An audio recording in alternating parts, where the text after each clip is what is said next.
Assalamualaikum warahmatullahi wabarakatuh. Bismillahirrahmanirrahim. Ini adalah pipa tegak air hujan, air kotor, dan juga kotoran pada sebuah rumah tinggal. Kali ini kita akan membahas mengenai instalasi pipa air kotor pada rumah tinggal tersebut. Berapa ukuran pipa yang dipakai? Bagaimana desain dari pipa air kotor tersebut, hingga nanti kita bahas mengenai pelaksanaannya. Dan juga nanti kita bahas bagaimana cara agar pipa ini tidak menembus konstruksi beton, baik itu sloop, kolom maupun balok. Bagaimana kelanjutannya? Ikuti terus video ini. Jangan sampai rumah tinggal teman-teman proses pemasangan pipanya amburadul seperti ini, di mana pipanya ini saling bertabrakan dengan konstruksi beton, baik itu sloop, mungkin bisa balok dan kolom dan lain sebagainya. Dengan proses pemasangan seperti itu beresiko terhadap konstruksi bangunan yang kita tempati. Resikonya terjadi kegagalan struktur yang bisa mengakibatkan retak di area dinding, struktur, atau bahkan mungkin kejadian yang tidak kita inginkan, yakni rumahnya roboh atau bangunannya roboh. Untuk menghindari hal tersebut, maka perlu dilakukan perencanaan yang benar dan juga pelaksanaan yang tepat.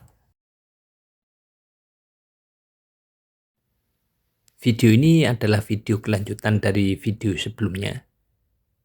Jadi karena video ini durasinya panjang, kurang lebih 30 menit, maka Mimin putuskan menjadi dua video.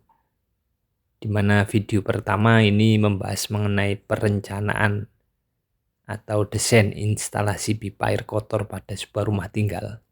Untuk video tersebut bisa teman-teman saksikan pada video di atas ini. Pernah saya bahas lebih detail. Sedangkan untuk video kelanjutan dari video tersebut yakni proses pelaksanaan instalasi pipa air kotor pada rumah tinggal tersebut. Sekarang kita lanjut lihat proses pekerjaan di lapangan. Ini bisa teman-teman saksikan, pipa utama sudah terpasang, pipa kloset sudah terpasang. Jadi mohon maaf ini saya tidak berada di set saat proses pemasangannya. Ini sudah diuruk semua. Dan ini Pak kontrolnya. Pak kontrol untuk pipa utama pipa 6 in. Pipa utama kita gunakan ukuran 6 in. Pakai pipa D, tipe D. Jadi semua pipa yang sudah tertanam di bawah lantai ini sudah dikerjakan semua. Untuk kemiringan pipa yang ada di bawah lantai 1, ini kita buat 1%. Katakanlah panjang tanah ini 22 meter, untuk pipa utama ini beda selisihnya yakni 22 cm. Ini pipa, ini Pak kontrol. Pipa utama kita berada di bawah sloop. Ini rabat untuk dasar sloop. Jadi pipa ini di bawah sloop masian, tidak menembus sloop. Tapi pipa ini berada di atas pondasi pelket. Jadi perencanaan yang tepat akan membuat penempatan pipa ini tidak saling tindih dengan konstruksi beton. Ini juga sama, pipa utamanya ini tidak menembus konstruksi sloop dan dia berada di atas pondasi pelket. Depan sana adalah selokan atau saluran kota bagian depan. Pipa ini 6 in, pipa utama. Dari belakang dia belakang ujung sana sampai depan itu panjangnya 22 meter. Jadi karena 1%, maka kemiringannya dibuat 22 cm. Itu tadi yang sisi kanan, dan yang ini pipa utama sisi kiri. Depan ini selokan, ini pipanya. Ditarik dari belakang menuju ke depan dengan jarak 22 meter, maka selisih beda tinggi pipa ini yakni 22 cm. Kalau cuma 1% kemiringan. Sekali lagi, perencanaan pipa yang benar akan membuat konstruksi beton semakin kuat karena tidak saling tindih, tidak bertabrakan. Bisa teman-teman saksikan, ini pipanya berada di atas pondasi pelkap, tapi berada di bawah konstruksi sloop. Ini lantai kerja sloop, dan ini pipanya. Jadi pipa ada di bawah sloop, tidak menabrak sloop. Bagaimana cara mendesain posisi pipa agar tidak tertabrak sloop dan juga pondasi pelkap? Ini saya simulasikan seperti ini. Ini elevasi jalan minus 80. Ini saluran depan, saluran kota. Sedangkan lantai satunya ini plus 80 cm dari jalan.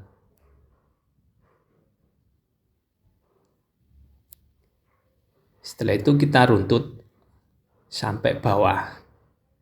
Ini lantai granit, finish granit, ini 5 cm kurang lebih finishingnya. Ini slope-nya kurang lebih 40 cm.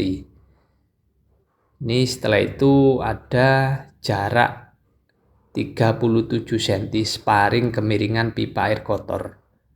Ini pipanya kita gunakan 6 in, tadi 15 cm untuk 6 in, sedangkan kemiringannya ini 22 cm dari 22 meter panjang tanah, ini 1%, berarti 15 tambah 22 ketemunya 37. Lalu ada pondasi pelkap 40 cm dan lantai kerja 5 cm.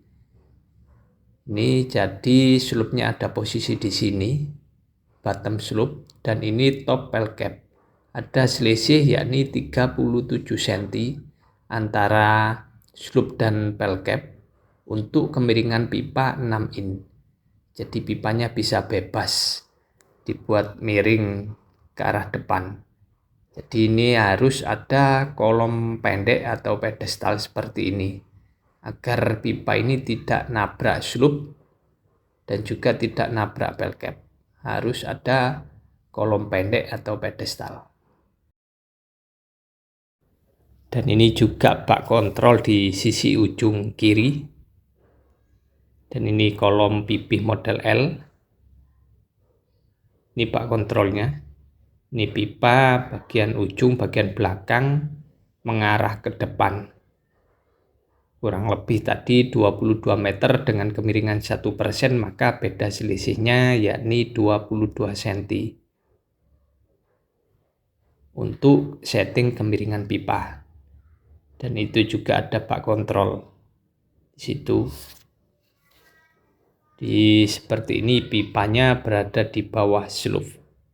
Ini juga kolom ujung, kolom pipih. Pipa ini dari belakang kita tarik ke depan dengan panjang 22 meter dengan kemiringan 1%, maka selisihnya 22 cm. Ini pipa yang sisi kanan. Dan itu ada pipa kloset sisi ujung dan sisi kanan ini. Ujung ini pembantu, sebelah kanan ini dari lantai 2. Itu disambung pipanya menuju ke arah sepideng. Berada di area sini, di bawah tanah ini.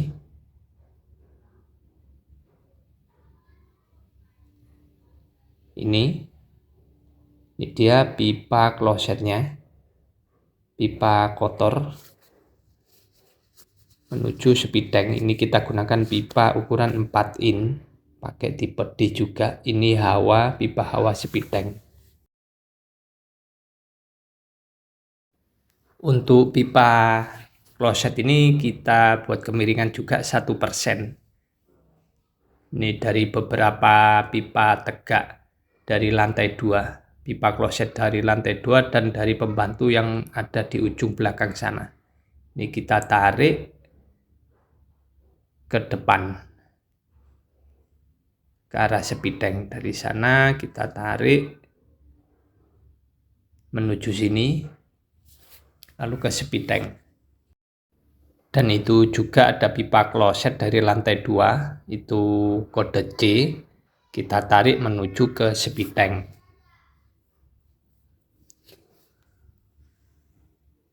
Untuk kemiringan pipa juga 1% dengan menggunakan pipa 4 in tipe D juga. Dan ini bisa teman-teman saksikan, pipa vertikal sudah terpasang. Pipa vertikal air kotor, air hujan, dan pipa vertikal kotoran. Nanti disalurkan menuju sesuai desain masing-masing. Ini sebelah sini juga ada. Ini untuk kloset yang sisi kanan. Itu kodenya B, sedangkan yang 4 ini air hujan dan air kotor. Ini pakai pipa 2,5 in untuk air hujan dan air kotor tegaknya. Yang sebelah kanan itu pakai 3 in. Soalnya pipa kloset, ini pipa kotoran pakai 3 in, lainnya pakai 2,5. Yang 4 ini air kotor dan air hujan ini masuk ke bak kontrol. Itu bisa teman-teman saksikan, ada 4 keni ini dari pipa 4 ini mengarah ke bak kontrol, nanti ditampung bak kontrol lalu disalurkan ke pipa utama air kotor 6 in menuju ke saluran kota yang ada di depan. Jadi pipa ini tidak menabrak slup juga. Dia disetting berada di luar dinding utama, nanti kita tebeli pakai penebalan. Ini. Jadi itu bisa teman saksikan, slupnya ada di sisi kanan. Dan itu juga pipa tegak air kotor, air hujan, dan juga pipa kloset sudah terpasang. Klosetnya yang sisi kiri sendiri itu pakai 3 in, yang lainnya ini air hujan dan air kotor pakai 2,5 in. Ini kita bungkus pakai kawat ayam karena nanti ada penebalan dinding. Jadi pipanya tidak menembus slup, bisa teman-teman saksikan. Slupnya masih utuh di belakang, sedangkan pipanya ada di depannya slup. Jadi kita tidak mewajibkan, tidak boleh pipa menembus slup, harus berada di depan slup. Resikonya memang ada penebalan, ruangannya sedikit menyempit. Ini kolomnya. Ini dari beberapa pipa ini kita salurkan melalui pipa utama yang 6 in ini. Itu pipa tegaknya. Dan ini pipa utama 6 in. Ini disudetkan ke pipa utama 6 in. Ini juga di posisi yang lain. Ini pipa air hujan, air kotor. Yang tengah ini kloset pakai 3 in. Dari bak kontrol ini ada pipa utama 6 in, dari belakang menuju ke depan. Air hujan dan air kotor disudetkan ke pipa 6 in. Untuk pipa kotoran ini menuju ke sepideng. Dan yang ini pipa air hujan dengan kode 12 dan 11. Ini yang ada di atas dapur, dak dapur. Dari 2 pipa ini tidak masuk ke kolom dan juga tidak nabrak slup, tidak nembus slup. Tapi dia di luar slup, ini slupnya, bekasting slup. Ini juga bekasting slup. dan tidak nembus kolom pipih. Kolom pipihnya ini model L, bentuk L. Nanti kita bungkus. Untuk penebalan bata pipa itu menuju ke bak kontrol ini. Ada 2 pipa ini. Ini tadi pipa untuk kode 11 dan 12. Dan ini bisa teman-teman saksikan, pembersihan selub sudah selesai. Pemadatan sudah selesai juga. Bisa kita lanjut ke proses pemasangan wear mesh untuk pengecoran selub dan juga rapat lantai dasar. Tapi intinya di sini adalah pipa vertikal ini tidak menembus selub dan juga pipa yang ada di bawah lantai tidak juga menembus selub. Dan posisi pipa tegak ini tidak masuk pada kolom dan tidak menembus selub seperti ini. Bisa teman-teman saksikan. Ini pipa dengan kode 678, untuk klosetnya kode C, untuk air kotornya kode 14. Tidak menembus selub, pipanya ada di depan selub. Jadi nanti ada penebalan di sisi sini.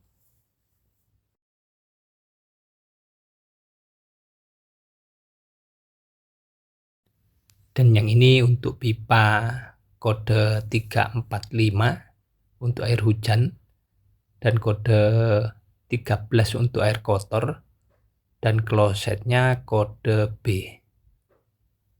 Ini juga tidak menembus selub tapi berada di samping selub. Demikian penjelasan mengenai instalasi pipa air kotor, air hujan, dan juga kotoran pada sebuah rumah tinggal 3 lantai. Kita bahas mulai dari desain hingga pelaksanaan. Ditekankan bagaimana cara agar pipa tersebut tidak menembus konstruksi beton, baik itu selub, kolom, maupun balok. Terima kasih telah menyaksikan video ini, semoga bermanfaat.